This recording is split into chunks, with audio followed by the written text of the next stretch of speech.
आज प्रयत्न करो, ऐसा कोशिश करो कि आपके अंदर ये भाव पैदा हो जाए जो महात्मा समझाना चाहते हैं आपको। कोशिश कर रहे हैं हम तो कि आपके अंदर ये लक्षण आ जाए, गुण आ जाए। आप भगवती के नवरात्रे में अपने नवद्वारों को पवित्र कर ले महाराज। भगवती के नवद्वार, नव दुर्गा, नवरात्रि, तो इसका संबंध हमसे क्या है? नवरात्रि का पर्व कैसे शुरू हुआ, कहाँ से नवरात्रि के त्योहार आया, कब आया, कैसे आया? हर त्योहार, हर उत्सव के पीछे कोई कहानी है, कोई इतिहास है। तो उस इतिहास को जानना बहुत जरूरी है। केवल नवरात्रि करना, नवरात्रि की व्रत पालना, नवरात्रि में अपन कथा करना, मात्र इतना ही काफी नहीं है। इसके साथ साथ साथ साथ हमें नवरात्रि के पर्व का, नवरात्रि के उत्सवों का महत्व भी समझना होगा कि नवरात्रि का पर्व कैसे शुरू हुआ, कब शुरू हुआ, कहाँ से शुरू हुआ। अगर ये नहीं सीखा, नहीं जाना, तो अपना सब व्यर्थ ही जाएगा।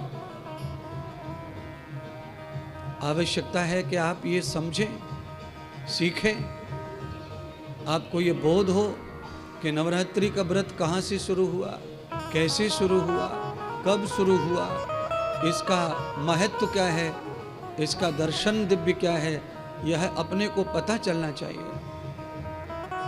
नहीं पता चलेगा तो अंधेर नगरी गबरगंड राजा जो कथा है वो हमारे ऊपर लागू हो जाएगी।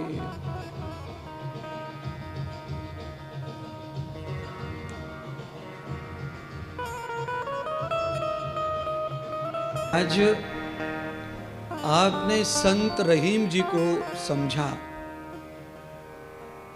साथ में आपने मनुस्मृति को भी समझा।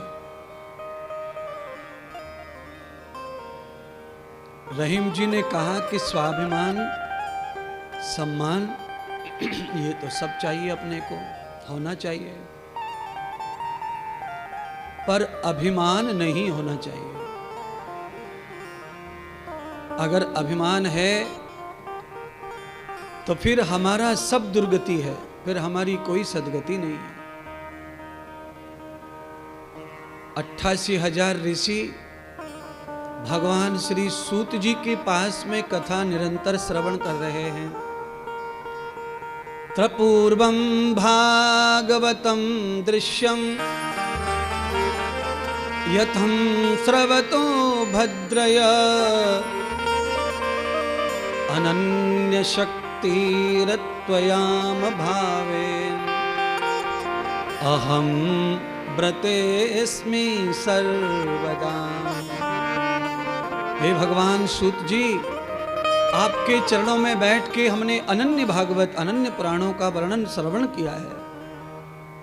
अब हमारे मन में ये भाव पैदा हो रहा है कि अहम अस्मिन् व्रतम सर्वम।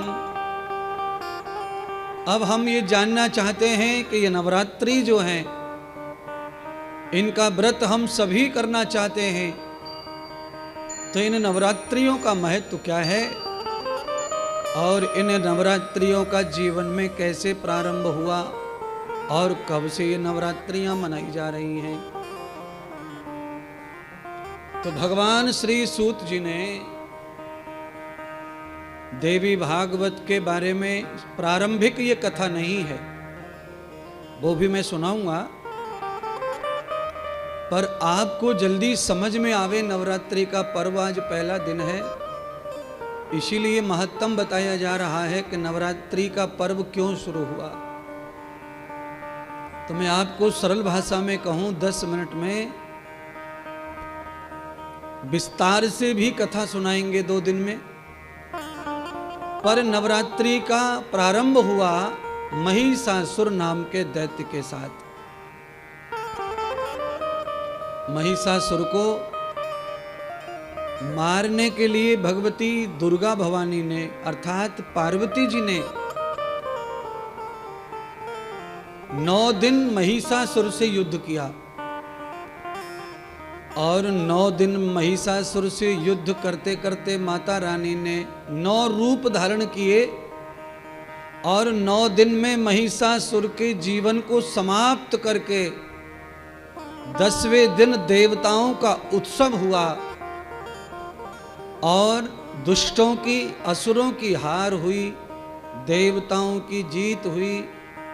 इसीलिए भगवती माता का देवताओं ने नवरात्रि का व्रत किया था।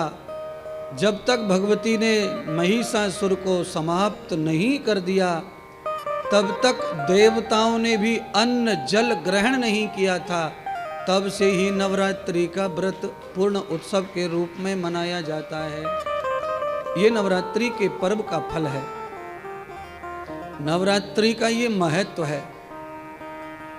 इस नवरात्रि पर्व के महत्व को अब आपको समझना है। ये नवरात्रि का पर्व अनेक फल देता है, पर फल से पहले इसके भाव को समझकर इसके प्रति श्रद्धा आनी चाहिए। और ये भाव है कि ये बुराई पर अच्छाई की जीत के लिए, शरीर में अनेक रोगों का शमन करने के लिए नवरात्रि का व्रत काम आता है। ये नवरात्रि में अभी बहुत सारी जगह केंद्रों में उपासना चल रही है, ध्यान चल रहा है, अलग अलग प्रकार की उपासनाएं हो रही हैं, अलग अलग प्रकार का ध्यान हो रहा है अनेक केंद्रों में। और भीड़, अंधाधुंध भीड़ लगी है, अपार गर्दी सजी है। और ये सारी गर्दी, सारी भीड़ अलग अलग प्रकार से भवानी आदि शक्ति का ध्यान कर रही है, क्योंकि पार्वती माता ही विशेष हैं सभी रूपों में, दुर्गा के रूप में। अगर हम कथा सुनेंगे रोज तो आपको सुनते सुनते 2 हाथ वाली कैसे 18 हाथ वाली बन गई, ये सारा रहस्य भी हम कथा में बताएंगे।